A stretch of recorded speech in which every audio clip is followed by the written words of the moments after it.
Morning, guys. There are some times that we do coffee talk in the kitchen with everybody, and there's other times we do coffee talk hiding in the kids' playroom, which is exactly what we're doing today, although I hear little feet outside the door. I was thinking this morning, and there's so much news coming in this morning. I was reading to Liberty, my daughter, in her bedroom, and I was thinking that there's another mom waking up in another part of the world fearing that her nation might be headed towards war. And that's one of the big news items of the day. And it really works hand in hand with what's happening in Vietnam, with America and North Korea starting their summit over nuclear arms. So let me explain a little bit about what's going on. Um, there's an area in the northwest of India called Kashmir. It's right near the border of it shares a border with Pakistan. And over the last several decades, Pakistan and India have been in dispute over this territory. Pakistan is a Muslim country, India is a Hindu country for the most part, and there are those inside Kashmir that would like to be independent of both India or Pakistan. We recognize Kashmir as being part of India, as does the UN. But this has been a conflict over the years. There's been 3 wars fought in this area of the world, and the most recent official conflict was in the 1970s, but several times in recent years we've come close to seeing a conflict. The reason why this matters is both India and Pakistan have nuclear weapons, more than 100 each according to the latest data. And if one chose to use a nuclear weapon in any sort of a conflict between the two of them because they're neighbors, they'd be able to strike each other in the matter of just a few moments.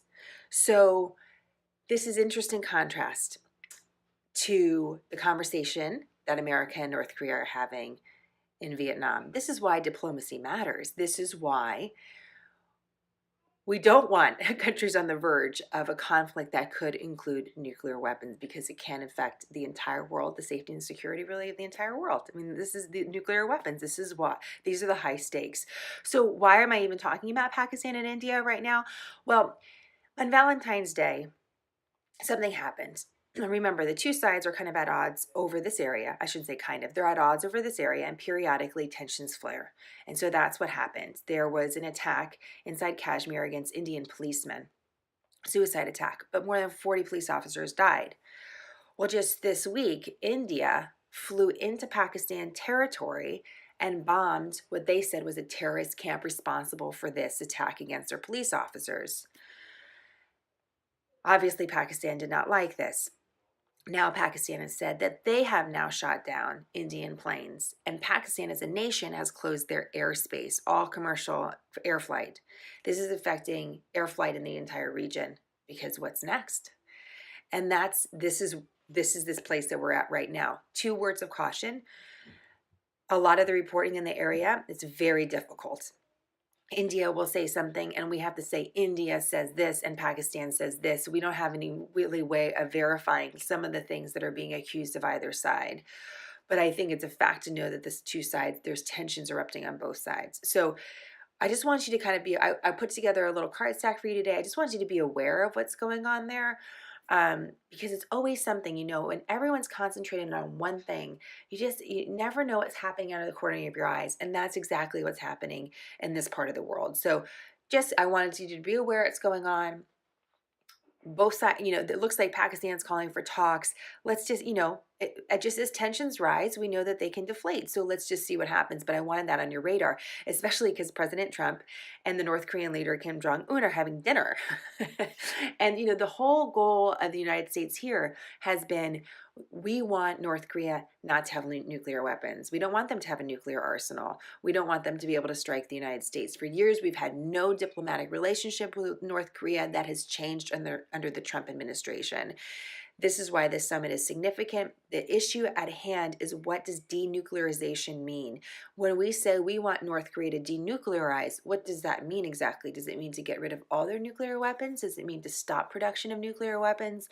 What are we really talking about specifically here? And that's what is going to be the thing to watch as these negotiations progress. Today, apparently, it's just sort of like a casual dinner between friends. As we're waking up to breakfast in the United States, they're having dinner in Vietnam. So by tomorrow morning, we should have talks beginning that are going to be more official. What that means and what they'll produce, we'll wait and see. In the meantime, two things I want you to know about domestically here. A couple weeks ago, not that far long ago, probably a couple days ago, we were talking about the president's national emergency declaration for the southern border. And remember, this is like a big debate. Can the president actually use this emergency declaration for more funding?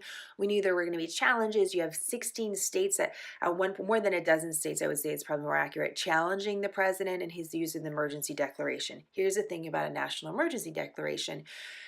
Congress has the power to overturn it, but it needs to be a joint resolution between both chambers. So the House needs to vote for it, the Senate needs to vote for it. They need to agree, and that would overturn the president, because the president's supposed to have these national emergency declarations so he or she can move quickly in an event of a real emergency.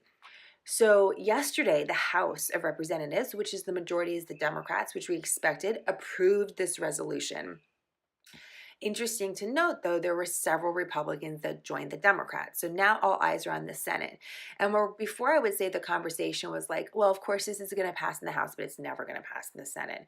There's been a little bit of a change. There are some Republicans in the Senate that are saying, no, I would vote against the president on this. And according to one lawmaker counter, you have the people that are on the ground in Congress counting votes. It looks like Democrats would only need one more Republican in the Senate to join them to actually pass this resolution in the Senate. And so that would be super interesting. We don't know when that's going to happen, but I want that again on your radar. So what you could see is lawmakers overturning without any sort of legal battle what the president wants to put in place, which would be politically would be a fascinating story. Because Republicans would be going against a Republican president. But what's happened to this debate is it's less about the border suddenly. It's less about that for Republicans suddenly. And it's about what the Democrats are framing this argument is this is not about, let's just forget about the border. This is about constitutional authority. This is a challenge to the Constitution by the president. We cannot have this precedent set no matter what it's over. So that's what it's about. So that's happening. That just happened yesterday. So we'll watch what's happening in Congress. And also speaking of Congress, today, Michael Cohen, the former personal attorney for President Trump, is going to be testifying in the public eye. He testified yesterday behind closed doors. He talked a little bit to the press. And then tomorrow he also testified in closed doors. This happens if there's any sort of classified information or, it could happen for any number of reasons. But today we're going to see him testify in the light of day. And, it's important to note that he's going to prison for lying. I don't mean to laugh. It's just that in these stories, everyone is so flawed. Everyone has so many different flaws. And at a certain point, I think it's for public opinion to decide, well, which flaws do we accept and which flaws do we not? And for Michael Cohen, he is going to prison for lying and amongst other things. And he says he's going to be telling the truth about the president. So anyways, watch for those headlines. We'll see what happens. And we'll see what the real impact of that could be. At this point, it's kind of like what is the real impact? Well, I guess there could be a lot of a series of different consequences, but let's slow our roll before we get too far ahead. Also, just as I'm kind of taking you on a quick trip around the world, we looked at what's happening in Pakistan and India. We're looking at what's happening in Vietnam. I just want to note just one thing. It looks like we've ramped up, United States has ramped up attacks against al-Shabaab terrorists in Africa, which is, again, just something interesting to watch. We don't really know why, why it's happening. But just recently, we bombed. We bombed as part of the Somalian government these terrorist enclaves. And so I want you to kind of know what our movements are around the world. So, excuse me, I have a little bit of allergies, as you can tell. And then there's that. So anyways, a lot of serious news to get to today. There is a fun story I saw that I'm excited to get together for you for tomorrow. And if you guys have any questions about what's going on around the world, please go ahead, email info@smarternews.com, direct message us over social media. I don't know if you're hearing this whistle that's happening in the kitchen, but this is part of the reason why I'm hiding. So We all have to make strategic decisions in our life, and this was my strategic decision this morning. Cheers. Okay, I think we've done well here. Have a great Wednesday, and I'll see you tomorrow. Oh my gosh, wait a minute. I was just going to cancel the video. Wait a minute.